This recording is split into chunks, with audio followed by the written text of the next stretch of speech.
बाढ़ ने बढ़ाई मुसीबत। दरभंगा में बाढ़ का प्रकोप थमने का नाम नहीं ले रहा है। गांव, सड़क, घर आंगन और खेत खलिहान सब कुछ डूब गया है। कमर भर पानी जमा है, लेकिन बाढ़ पीड़ित अपना आशियाना छोड़ने को तैयार नहीं है। पीने का पानी नहीं मिल रहा है, अन्न का दाना खत्म हो गया है। इसके बावजूद कहीं चौकी, कहीं मचान तो कहीं दीवार पर कुछ इस तरह से बैठकर बाढ़ का मुकाबला करने में जुटे हैं। कल भी डूब गए हैं, इसका बाद घर में पानी डूब चुका है, वहाँ रहने की जगह नहीं है। हम लोग पानी में वर्तमान अभी फिलहाल खड़ा है। हमको यहाँ कोई चीज की व्यवस्था सरकार अभी तक कुछ नहीं किए है। पानी ने मचाई तबाही। मुजफ्फरपुर के मीनापुर में बूढ़ी गंडक नदी की तेज धारा ने तबाही मचा दी है। आजादी के अमर नायक शहीद जुब्बा सहनी के गांव चैनपुर को प्रखंड मुख्यालय से जोड़ने और आगे शिवहर तक जाने वाली इस सड़क पर तूफानी धारा बह रही है और आवागमन थम सा गया है। इससे 1.5 लाख से ज्यादा की आबादी प्रभावित हुई है। पानी की रफ्तार इतनी तेज है कि यहाँ से गुजरना खतरे से खाली नहीं। इसके बावजूद दवा और राशन जैसी जरूरी चीजें खरीदने के लिए ग्रामीणों को जान हथेली पर रखकर इस सैलाब से गुजरना पड़ रहा है। जो स्थिति दिखाई पड़ रहा है, प्रलय की घड़ी आ चुकी है। अगर सरकार इस पर अगर अपना एक्शन नहीं ली, प्रशासन एक्शन नहीं लिया, तो हो सकता है कि कितनी लाशें इस पानी में डूबकर मर जाएगी।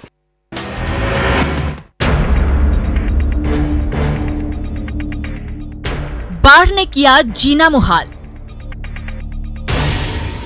ये मुजफ्फरपुर के बालूघाट मोहल्ले का नजारा है। गलियां और सड़कें पानी पानी हैं। बूढ़ी गंडक नदी के प्रकोप से मकान का पहला तल्ला डूबा हुआ है, तो पक्के मकान में रहने वाले बाढ़ पीड़ितों को ऊपरी तल्ले में शिफ्ट होना पड़ा है। जो लोग कभी गाड़ियों में घुमा करते थे, आज वो जुगाड़ नाव के सहारे आ जा रहे हैं। फिलहाल शहर की 10,000 से ज्यादा आबादी बाढ़ से परेशान है। जिस तेजी से बाढ़ का पानी फैल रहा है, ऐसे में आने वाले समय में हालात और भयावह हो सकते हैं।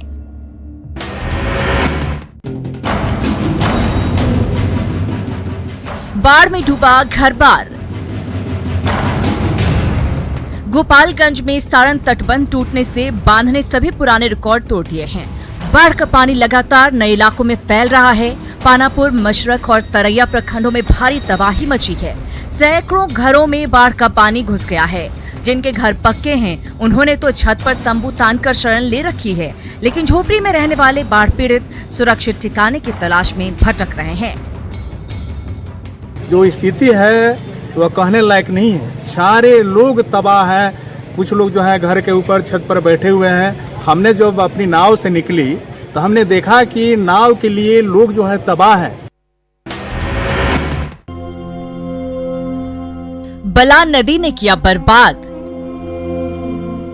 बेगूसराय में अरसे बाद बलान नदी रौद्र रूप दिखा रही है। भगवानपुर प्रखंड में बलान नदी का जलस्तर हर दिन बढ़ रहा है। बाढ़ के पानी में सड़क और तालाब सब एक हो गए हैं। आम लोगों ने इसे ही अपनी नियति मान लिया है। पानी की रफ्तार यही रही तो आने वाले कुछ दिन में ही 1 दर्जन से ज्यादा गांव टापू में तब्दील हो जाएंगे। ऐसे में ग्रामीणों की मुश्किलों का ठिकाना नहीं है। 10 गांव के लिए बरौनी तेघरा के लिए मुख्य मार्ग है, पूरी तरह बाधित है। पानी आ जाने से सड़क भी जहां तहां नष्ट हो गया है। आदमी को आने जाने में असुविधा हो रही है। कभी भी कोई अप्रिय दुर्घटना हो सकती है। बूढ़ी गंडक नदी का प्रकोप। समस्तीपुर में बूढ़ी गंडक नदी पिछले सारे रिकॉर्ड तोड़ रही है। सैलाब में गांव के गांव समा गए हैं। घर-बार और सड़कों का कोई अता पता ही नहीं बचा है। फिलहाल उफान इतना ज्यादा है कि पानी का लेवल रेलवे पुल के पास पहुंच गया है। यही रफ्तार रही तो कुछ दिन के अंदर ही ये रेलवे पुल भी पानी में समा जाएगा और रेल यातायात रोकना पड़ेगा। बूढ़ी गंडक नदी में इससे पहले साल 2007 में इतना पानी आया था। इस बार भी ये नदी रौद्र रूप दिखा रही है। लोगों में तो बहुत खैफ है। हम लोग के जो ज़िंदगी में मैंने देखा है कि इतना जल स्तर पहली बार बढ़ा है और लाखों परिवार इससे प्रभावित है। हम लोग के अंदर डर का माहौल है, रात में तक सोते नहीं हैं, 3 बजे 4 बजे तक गश्ती करते रहते हैं। लोगों के बीच में बहुत भय का माहौल है। पानी में घिरा अस्पताल। नालंदा में बाढ़ के पानी ने कहीं का नहीं छोड़ा है। सकरी नदी के पानी में आने जाने का रास्ता डूब गया है तो किसान भवन समेत अन्य सरकारी इमारतों के साथ साथ कतरी सराय प्राथमिक स्वास्थ्य केंद्र को भी पानी ने अपनी चपेट में ले लिया है। ऐसे में एम्बुलेंस के आने जाने का रास्ता नहीं बचा है और मरीजों को इलाज कराने के लिए अस्पताल आने जाने में काफी कठिनाई का सामना करना पड़ रहा है। खासकर एम्बुलेंस से जो ही बाहर से मरीज को लाने में यहाँ काफ़ी परेशानी का सामना करना पड़ रहा है।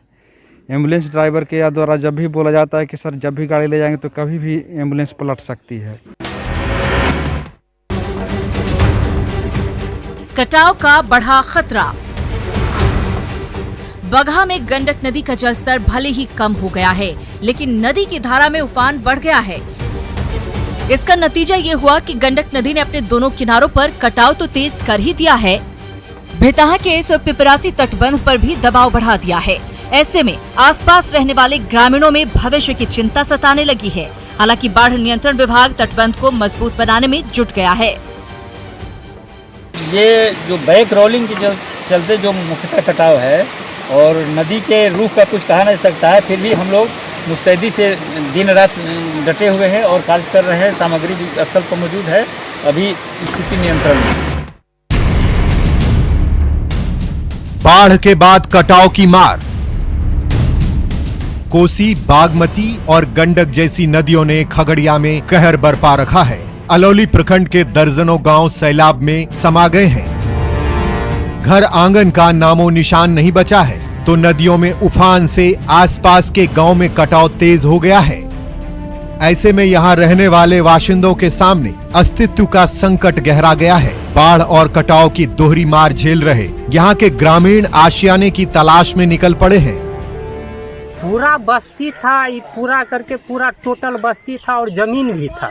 जमीन मेरे समझ से 500 एकड़ के आसपास तो कट गया होगा यहाँ के आदमी के, और टोटल बस्ती जो भी था वो सब कट गया, कट के नदी में चल गया है। अस्पताल बना ठिकाना। नवगछिया में कोसी नदी रौद्र रूप दिखा रही है। सैकड़ों गांव डूब गए हैं तो रहने का ठिकाना नहीं बचा है। ऐसे में बाढ़ पीड़ितों ने कहारपुर के स्वास्थ्य उपकेंद्र में अपना बसेरा बसा लिया है। घर का बचा खुचा सामान लेकर कई बाढ़ प्रभावित परिवारों ने यहाँ शरण ले रखी है और कहीं आसरा नहीं बचा है। अब यही इनका घर संसार है। आखिर ये जाएं तो जाएं कहाँ? क्या क्या परेशानी है? खाने के, सुतने के, पीने ओढ़ने के लिए। बाल बच्चा भी यहाँ पर नहीं रखा है, दिक्कत खत्म है। सरकार कोई मदद? सरकार कोई मदद नहीं दिया है। बच्चा लोग को कहाँ भेज दिया? ननियार भेज दिया है।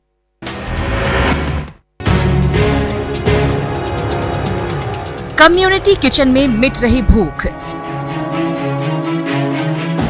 दरभंगा के बाढ़ पीड़ितों के लिए मिड डे मील योजना वरदान साबित हो रही है। सदर प्रखंड के कई स्कूलों में मिड डे मील के बजाय इन दिनों कम्युनिटी किचन खोल दिए गए हैं, जहां गर्मा गर्म दाल, चावल और सोयाबीन की सब्जी तैयार हो रही है। कतार में बच्चों और बाढ़ पीड़ितों को एक साथ बैठकर खाना खाते देखा जा सकता है। बाढ़ की विभीषिका के बीच ये स्वादिष्ट और पौष्टिक खाना स्कूली बच्चों के साथ साथ बाढ़ प्रभावितों की भूख भी मिटा रहा है। हरी सब्जी भी दिन में चलाया जाता है। हरी सब्जी में क्या क्या देते हैं? जैसे 2 दिन बैगन दे दिए हैं, फिर परवल दे देते हैं। उसके बाद अधिकतर ड्राई ही चलाना है, तो आलू सोयाबीन की सब्जी, चावल और दाल। सामुदायिक रसोई के नाम पर मजाक। मुजफ्फरपुर के बाढ़ प्रभावित मुशहरी अंचल में कम्युनिटी किचन के नाम पर कुव्यवस्था का आलम है। 26 जुलाई से स्कूलों में सामुदायिक रसोई चलाने का आदेश था, लेकिन इसके 4 दिन बाद 30 जुलाई से कुछ स्कूलों में राशन पहुंचा। दोपहर बाद 2 टीचर पहुंचे। खाना बनते बनते शाम हो गई, तब जाकर भूख प्यास से तड़प रहे बाढ़ पीड़ितों को एक वक्त का खाना नसीब हुआ। हर दिन यही कहानी दोहराई जाती है। बाढ़ से विस्थापित ग्रामीण दिन भर खाना का इंतजार करते रहते हैं। लेकिन कुप्रबंधन के चलते शाम में थाली मिल पाती है। यहाँ पे मात्र 2 किचन चल रही है और 2 किचन पर एक टाइम खाना दिया जा रहा है।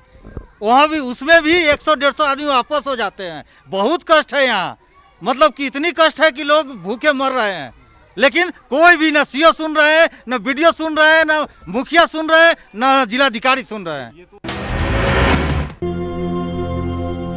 मुसीबतों की बाढ़। समस्तीपुर के कल्याणपुर में बाढ़ ने जनजीवन को अस्त व्यस्त कर रखा है। सैलाब में सैकड़ों गांवों का नामो निशान मिट गया है, तो बाढ़ पीड़ितों ने तंबू के नीचे शरण ले रखी है। प्रशासन की ओर से कई गांवों में आपदा राहत शिविर चलाए जा रहे हैं, जहां खाने पीने से लेकर कई तरह की सुविधाएं दी जा रही हैं। बिहार के मंत्री महेश्वर हजारी ने इन शिविरों में बाढ़ पीड़ितों का हालचाल लिया है। जहाँ भी हर जगह 2 टाइम देना है, वो मेनू है, साप्ताहिक मेनू है। मेनू में बदल के खाना खिलाना है। जब भी कहीं की शिकायत हो जिस पर कार्रवाई करेंगे। और कई क्षेत्रों से नाव की मांग की जा रही है। अब तक नाव तो स्वाभाविक बात है, नाव की थोड़ी कमी है, लेकिन फिर भी हम लोग SDRF का लाभ बहुत सारे जगह दिए हुए हैं। तो जहाँ जहाँ आवश्यकता है वहाँ हम लोग। बाढ़ के पानी ने किया बर्बाद। मधुबनी में प्रलयंकारी बाढ़ ने किसानों की कमर ही तोड़कर रख दी है। घर बार तो डूब ही गए हैं, सैकड़ों एकड़ में लगी फसल भी बाढ़ की भेंट चढ़ गई है। धान के बिचड़े पानी में डूबकर सड़ रहे हैं और अब कोई उम्मीद नहीं बची है। मेहनतकश किसान खेतों में फसल की हालत देखकर रो रहे हैं। बाढ़ ने उन्हें कहीं का नहीं छोड़ा है। अब वो साल भर क्या करेंगे, कैसे अपनी भूख मिटाएंगे, नहीं पता। पूरा गलत है, कुछ नहीं दिया है। नहीं, यहाँ पे घर उड़ सब बर्बाद हो गया, सब घर गिरा हुआ है। और ये जो आप धान देख रहे हैं, जो बोया हुआ गया है, ये 3-4 दिन का है। और जो 2 बार जो बाढ़ आया हुआ है, वो दोनों बार जो है आप तो देख ही रहे हैं। इधर थोड़ा 2 बार बाढ़ आई, इस इलाके 2 बार आई हुई है। मिर्ची हब पर ट्रिपल अटैक। मिर्च के ये उजड़े हुए खेत किसानों का दर्द बयां कर रहे हैं। कटिहार के मिर्च हब राजवाड़ा पंचायत पर कोरोना, लॉकडाउन और बारिश ने ट्रिपल अटैक कर दिया है। पहले तो भारी बारिश ने मिर्च की फसल को नुकसान पहुंचाया, तो रही सही कसर कोरोना और लॉकडाउन ने पूरी कर दी। ऐसे में कई एकड़ में मिर्च की खेती करने वाले किसान बर्बाद हो गए हैं। अभी बारिश के कारण जो है मिर्चाई 2 महीना से कंटिन्यू बारिश होने के कारण मिर्चाई सूखने लगेगा। जो है अभी जो है शुरुआती दौर में मिर्चाई जो जिस समय शुरुआती हुआ था, उस समय जो है लॉकडाउन लगा, मिर्चाई जो है बढ़िया फला हुआ था, बिक्री नहीं हुआ, बाज़ार में रेट नहीं मिल पाया। अभी जो है बाज़ार में जो है डिमांड बढ़ा, फिर जो है उसके बाद जो है मिर्चाई जो है बारिश के कारण सूख गया। मॉनसून की बेरुखी से किसान परेशान। इंद्र देवता ने मुंह मोड़ लिया है। ऐसे में किसानों को भविष्य की चिंता सता रही है। हालांकि जुलाई में मॉनसूनी बारिश की आस में किसानों ने सैकड़ों एकड़ खेत में धान के बिचड़े तैयार कर लिए थे, लेकिन अब तक खेतों में इतना पानी जमा नहीं हो सका है कि धन रोपनी की जा सके। आने वाले कुछ समय तक इसी तरह से बादल रूठे रहे तो किसानों के सामने और कोई रास्ता नहीं बचेगा। व्यवस्था नहीं है यहाँ, सिंचाई का कोई व्यवस्था रहता तब न सर, कोई व्यवस्था नहीं है। बारिश पर ही निर्भर होता है सर, हम लोग का मानसून के ऊपर निर्भर है। मानसून का भी तो हालात देखिए रहे हैं, यहाँ पूरा हम लोग का दिकदारी है सर। खंडहर में अस्पताल। पश्चिम सिंहभूम के मझगांव में इसी खंडहर में सामुदायिक स्वास्थ्य केंद्र चल रहा है। बिल्डिंग की हालत बेहद जर्जर है। छत की प्लास्टर उखड़ चुकी है, जगह जगह दरारें पड़ी है, खिड़की और दरवाजों का बुरा हाल है। भवन की स्थिति इतनी जर्जर है कि कभी भी कोई बड़ा हादसा हो सकता है। इसके बावजूद जान जोखिम में डालकर डॉक्टर और मेडिकल स्टाफ रोजाना मरीजों का इलाज कर रहे हैं। जहाँ हम लोग रुकते हैं, काम करते हैं, सब जगह पूरी तरह से क्षतिग्रस्त है। ये जो है आपका रेड कलर का यहाँ ओपीडी चलता था, ये भी पूरी तरह से ख़त्म हो चुका है। तो अभी यहाँ कुछ मतलब सुधार का ज़रूरत है, नया बिल्डिंग का ज़रूरत है, ताकि सब अच्छे से सेफ तरीके से काम कर सके। कभी भी छज्जा गिर सकता है। गांव जाने का रास्ता नहीं।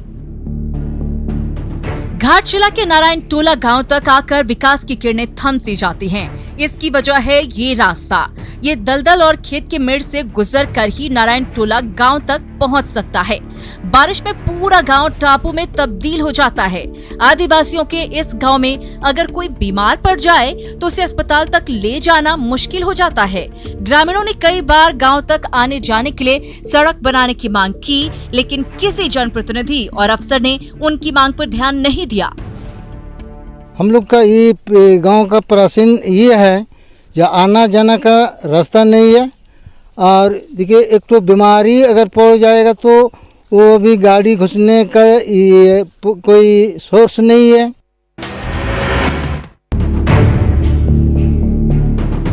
हादसे को दावत दे रहा नेशनल हाईवे। जमुई में नेशनल हाईवे 333 की हालत बेहद बदतर है। गिद्धौर और झाझा के बीच कई किलोमीटर तक सड़क का काफी बुरा हाल है। बारिश के चलते मरम्मत का काम ठप पड़ा है। ऐसे में गड्ढों में पानी भर गया है, जो कभी भी किसी बड़ी दुर्घटना का सबब बन सकते हैं। यहाँ से गुजरने वाले यात्री हर दिन भगवान का नाम लेते हुए मंजिल तक का सफर तय कर रहे हैं।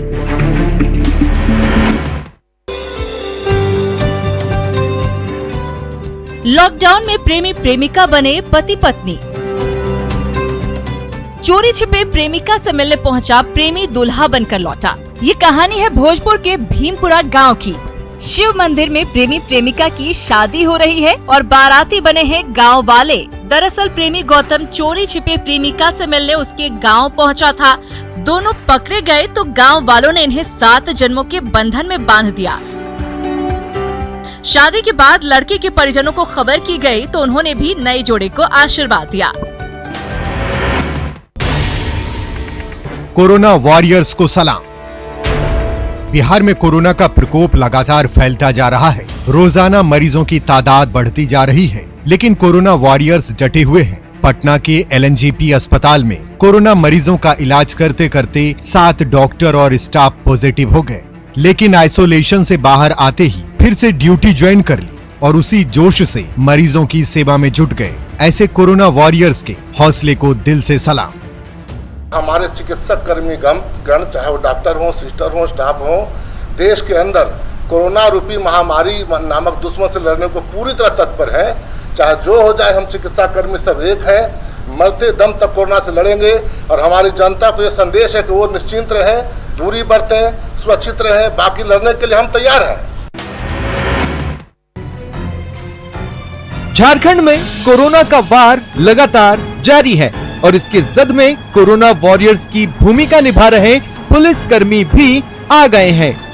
रांची में अब तक कई जवान कोरोना संक्रमित हो चुके हैं। ऐसे में तमाम थानों के पुलिसकर्मियों को 3 स्तर पर बांटा गया है, अल्फा, ब्रावो और चार्ली। इसमें से जब 2 कंपनी काम करती है तो 1 कंपनी आराम करती है। वैसे कोरोना पर रांची पुलिस की 3 लेयर वार काफी कारगर साबित हो रहे हैं। शायद यही वजह है कि कोरोना को मात देने के लिए रांची पुलिस की कार्यशैली की हर कोई सराहना कर रहा है। दफ्तरों में फाइलों का अंबार लगा हुआ है, लेकिन ये फाइलें आगे खिसक नहीं रही है, क्योंकि फाइलों के निपटारे की जिम्मेदारी जिन अफसरों पर है वो इन फाइलों को छूने से डरते हैं। अधिकारी व्हाट्सएप या फिर ईमेल के जरिए ही आदेश दे रहे हैं। अभी तक आधा दर्जन विभागों में कोरोना अपनी दस्तक दे चुका है। सहयोगी कर्मचारियों के कोरोना पॉजिटिव पाए जाने से कर्मचारी और अधिकारी दहशत में हैं। हालत ये है कि कोरोना के डर से सरकार के मंत्रियों ने अपने विभाग में फाइलों को सैनिटाइज करने के लिए अल्ट्रावायलेट सैनिटाइजेशन मशीन लगा ली है, जिसमें फाइलों को पहले सैनिटाइज किया जाता है, फिर आगे बढ़ाया जाता है। कोरोना काल में लापरवाही। जमुई के उत्क्रमित मध्य विद्यालय में लगी ये कतार कोरोना को न्योता दे रही है। स्कूली बच्चों के अभिभावकों को मिड डे मील का चावल देने के लिए स्कूल कैंपस में बुलाया गया, लेकिन चावल लेने की होड़ में ये ग्रामीण सामाजिक दूरी का पालन करना ही भूल गए, तो कई ग्रामीणों ने मास्क ही नहीं पहन रखे थे। कोरोना काल में ये लापरवाही भारी पड़ सकती है।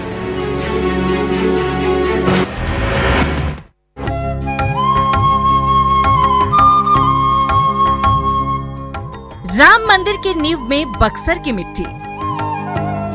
इन डिब्बों में मिनी काशी के नाम से प्रसिद्ध बक्सर की पवित्र मिट्टी भरी है। अयोध्या में राम मंदिर की नींव रखी जाएगी तो मर्यादा पुरुषोत्तम राम की शिक्षा स्थली बक्सर की मिट्टी का भी उसमें योगदान होगा। विश्वामित्र सेवा संघ के सदस्य बक्सर की पवित्र मिट्टी लेकर अयोध्या गए हैं। बक्सर से भगवान राम का पुराना नाता रहा है।